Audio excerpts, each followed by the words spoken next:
दोस्तों, today I am going to start a new YouTube channel on Stock Market Talk India. My first topic is Nifty 50. So, चलो हम we will discuss on the Nifty 50 कि Nifty 50 कैसे evolve हुआ और कहाँ से आया. First of all, we have to know what is Nifty. Nifty basically NSC का एक इंडाइसेस है ऑफ 50 ब्लू चिप्स स्टॉक्स. ये अप्रैल 22 1996 को मार्केट में आया, जिसमें लगभग 50 ब्लू चिप्स स्टॉक्स को शामिल किया गया, जिसका मार्केट कैप वैल्यू और लिक्विडिटी काफ़ी हाई है. और ये 50 स्टॉक्स लगभग 65% of the total floated adjusted market capitalisation NSC का है. इन 50 स्टॉक्स को 14 डिफरेंट सेक्टर्स में डिवाइड किया गया है. दैट मीन्स ये 50 शेयर्स 14 सेक्टर्स से बिलोंग करते हैं. वो 14 सेक्टर्स हैं: financial services, IT, oil and gas, consumer goods, automobile, telecom, pharma, construction, metal, cement products, power, services, fertiliser and pesticides and other chemicals, media and entertainment. हाँ, तो top companies Nifty 50 के on the basis of the market cap we have decided we have fixed the weightages on the higher value of the higher market value. The weightages is higher, so the bigger and best blue chips stocks are here on Nifty 50, such as the best some stocks are as Reliance Industries Limited, HDFC Bank, HDFC, Infosys, ICICI Bank, TCS, ITC, Kotak Mahindra Bank, Hindustan Unilever, Bharti Airtel, etc. If you see, since the inception, it gives us the profit of the 6.93%. It includes all the ups and downs. Even we are seeing that the corona also hits the market, although it gives us the 9.63% of the return. It further subcategorized on the different indices like Nifty Nest 50, Nifty 100, Nifty 200, Nifty 500, Nifty Mid Cap, like that. Nifty Bank, Nifty PSU Bank, like that. चलो हम लोग अभी जानते हैं कि Nifty के 50 जो fund होते हैं, 50 स्टॉक्स होते हैं, उसको लेने के क्या फ़ायदा हो सकते हैं. इसके काफ़ी सारे फ़ायदे हैं. मीन्स ये काफ़ी डाइवर्सिफाइड फील्ड में फैला हुआ है. दूसरा, इसका मार्केट प्रेजेंस भी काफ़ी अच्छा है compare to other stocks in our BSE or NSE, because these Nifty 50 stocks we have selected out of the 1600 stocks of the NSE, and these 50 stocks are the best in market. These 50 stocks are mix up of the high cost stocks such as the SR Motors, Shree Cements, and Hindustan Unilever, like that. And some of the stocks are the low cost, like the Vedanta, Hindalco, Tata Motors, like that. Inflation and returns are also good because these stocks are the good liquid stocks, so returns are good.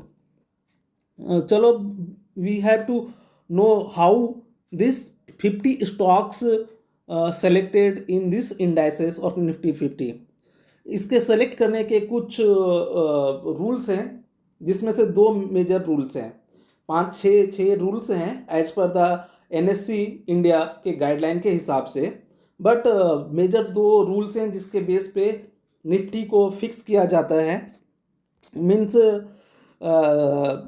कितने shares हर एक 6 महीने में ये buildup से महीने में reconstruct होता है। मीन्स जनवरी फरवरी में ये कुछ शेयर्स अंदर आते हैं और कुछ जो शेयर अंडर परफॉर्म होते हैं वो बाहर जाते हैं। वैसे फिर से सितंबर में अंडर परफॉर्म शेयर्स बाहर जाते हैं और अच्छे performers of the Nifty shares Nifty 50 के इंडेक्स में अंदर आते हैं। First is the free float test. जो पहला रूल है उसमें फ्री फ्लोट टेस्ट बोलते हैं इसको। इसमें फ्री फ्लोट टेस्ट में हम लोग मार्केट कैप चेक करते हैं कि मार्केट कैप का रूल है इसमें।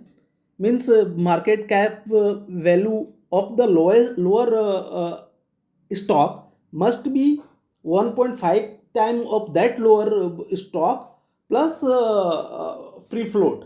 मीन्स अगर किसी स्टॉक को निफ्टी 50 में अपना पोजीशन बनाना है तो उसको अंडर परफॉर्म जो शेयर्स होते हैं निफ्टी 50 के उसके मार्केट कैप वैल्यू से 1.5 टाइम्स होना है और प्लस उसके फ्री फ्लोट का होना है। उसके बेसिस पे हम लोगों ने एक ये चार्ट प्रिपेयर किया है। रिसेंटली ये चार्ट जो है 20 जून के बेसिस पे रेडी किया गया है। इसमें निफ्टी 50 में 4 जो शेयर्स हैं 4 शेयर्स अंडर परफॉर्म कर रहे हैं। मीन्स इनका मार्केट कैपिटल वैल्यू कम है। लाइक जी, टाटा मोटर्स, यूपीएल, हिंडाल्को।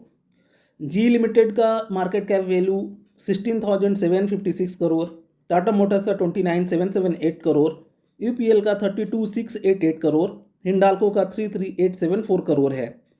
अगर इनका 1.5 टाइम्स किया जाता है जो ये कॉलम्स में दिखाया गया है, and free float is that 1.5 times plus A, that is the free float. Means G का फ्री फ्लोट वैल्यू 41890 है। मीन्स अगर किसी स्टॉक को निफ्टी 50 में जगह बनाना है तो उसका वैल्यू 4189 करोड़ से ज़्यादा होना है। मीन्स उसका मार्केट कैप वैल्यू। तो इसके बेस पर हम लोगों ने सिलेक्ट किया है like Pidilite, SBI life, Dabur, Avenue supermart, that is the D mart. यहाँ पे हम लोग देख रहे हैं कि एवेन्यू सुपरमार्ट का मार्केट कैप काफ़ी ही ज़्यादा है, 1,52,143। बट ये एफएनओ कैटेगरी में नहीं ट्रेड करता है, इसीलिए इसको थोड़ा प्रॉब्लम है निफ्टी 50 में सितंबर के रीसफलिंग में जगह बनाना।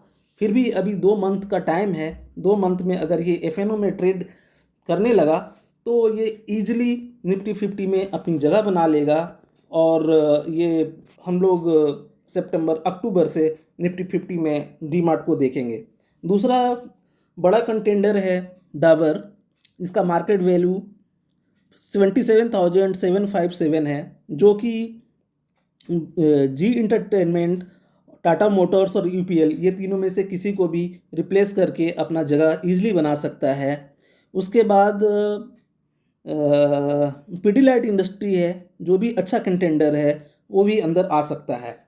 और एक रूल और भी है कि टोटल 50 शेयर्स हैं निफ्टी 50 में, उसका 10% ही रीसफल हो सकता है 1 ईयर में, दैट मीन्स 50 शेयर्स। अभी रिसेंटली जनवरी फरवरी में येस बैंक के खराब प्रदर्शन के कारण उसको बाहर करना पड़ा और श्री सीमेंट निफ्टी 50 में अपना जगह बना लिया। अभी अगस्त सितंबर में इन अंडर परफॉर्म शेयर्स में से देखना है कि कौन शेयर बाहर जाता है और कौन सा अंदर आता है। Now we move to next rule, that is the next is the impact cost test. इसमें हम लोग इम्पैक्ट कॉस्ट निकालते हैं। For beginners it is little difficult to understand what is the impact cost, फिर भी मैं ट्राई करता हूँ समझाने का। Impact cost is the cost of that buyer और seller of stock incurs while the executing transaction due to the prevailing liquidity condition on the counter. In other words, it represents cost of the executing a transaction of a given security with a specific predefined order size or at a given point of time. Means suppose किसी buyer को 3000 shares खरीदना है, तो वो कैसे proceed कर सकता है, इसके लिए ये टेबल एक बना हुआ है, आप उसको देख सकते हैं। बायर जो है उसको 1000 शेयर्स खरीदना है 237 प्राइस में, बट सेलर का जो 1500 स्टॉक्स का बेचने का प्राइस है 239। उसी प्रकार से 1500 का 238, 1000 का 240, 800 का 239, 1200 का 241। ओके, तो इम्पैक्ट कॉस्ट का एक फॉर्मूला है, एवरेज इम्पैक्ट कॉस्ट का फॉर्मूला है average cost minus ideal cost by ideal cost in 200। Okay, so we have to calculate first ideal cost.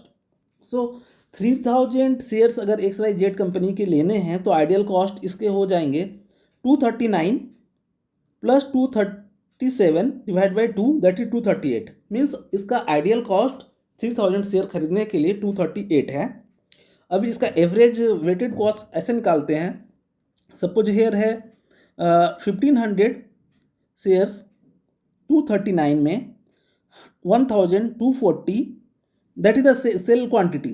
The sellers is going to sell these quantities 1500 into 239, 1000 into 240, and remaining 500 into 241 divided by 3000, that is average cost is 239.67.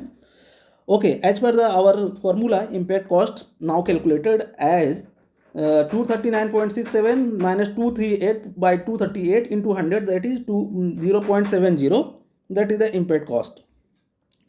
Okay, for selection of the Nifty 50, stock must be below 0.50 impact cost, means and it has to trade below 0.05% since last 6 months. This is the one of the difficult rule to enter into the Nifty 50. So I have some calculated some of the impact cost of the June 20. Devil Laboratories is 0.04%. Godrej Consumer is 0.05%, that is okay. Pidilite is far better, 0.03%. But see here, SBI Life is 0.08%. So it is difficult to SBI Life to enter in the Nifty 50 in this session, means in September. Dabur is okay, 0.03. ICICI Pru Life is 0.05. HDFC AMC 0.05. Okay, see here friends, G Entertainment is little bit high, 0.07.